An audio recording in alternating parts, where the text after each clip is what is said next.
لبنانی تنظیم حزب اللہ کے سربراہ حسن نصر اللہ نے کہا ہے کہ حزب اللہ طوفان الاقصی آپریشن کے دوسرے روز سے اسرائیل کے خلاف جنگ میں شریک ہے۔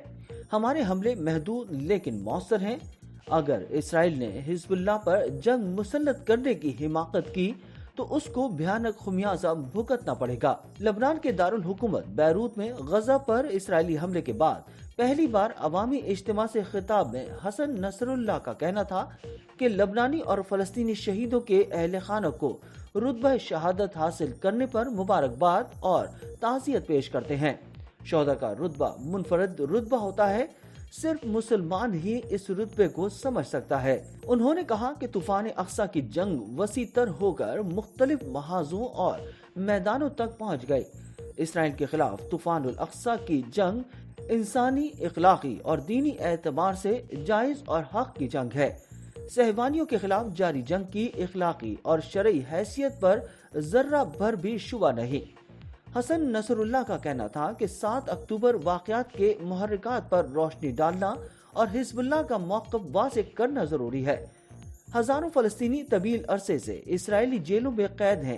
20 لاکھ فلسطینی 20 سال سے اسرائیلی محاصرے میں زندگی گزارنے پر مجبور تھے۔ ان کا کہنا تھا کہ طوفان الاقصی فلسطینی مزاحمتی گروپ القسام بریگیڈز کا کامیاب کارنامہ ہے۔ حزب اللہ کو 7 اکتوبر آپریشن سے متعلق کوئی پیشگی اطلاع نہیں تھی۔ 7 اکتوبر کے آپریشن کو انتہائی رازداری سے انجام دیا گیا۔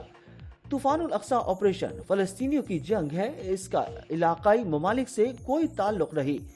حزب اللہ سربراہ نے کہا کہ ایران کے حزب اللہ اور دیگر مزاحمتی گروپوں پر کوئی اجارہ داری نہیں۔ حزب اللہ کا اسرائیل کے خلاف 7 اکتوبر کے آپریشن سے کوئی تعلق نہیں۔ ان کا کہنا تھا کہ طوفان الاقصی آپریشن نے اسرائیل کو ہر سطح پر جھنجھوڑ کر رکھ دیا۔ اسرائیلی کارروائیاں اس کے مستقبل پر اثر انداز ہونے والے منفی اثرات کو ختم نہیں کر سکتی۔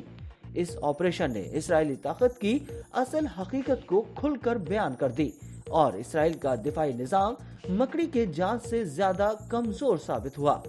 اسرائیل کی بدترین ناکامی پر اسرائیلی عوام اور اسرائیل کے حامی تک کو شرمندگی ہوئی۔ حسن نصر اللہ کا کہنا تھا کہ امریکہ کو اسرائیل کی تباہ ساخ کو بچانے کے لیے فوری طور پر میدان میں اترنا پڑا۔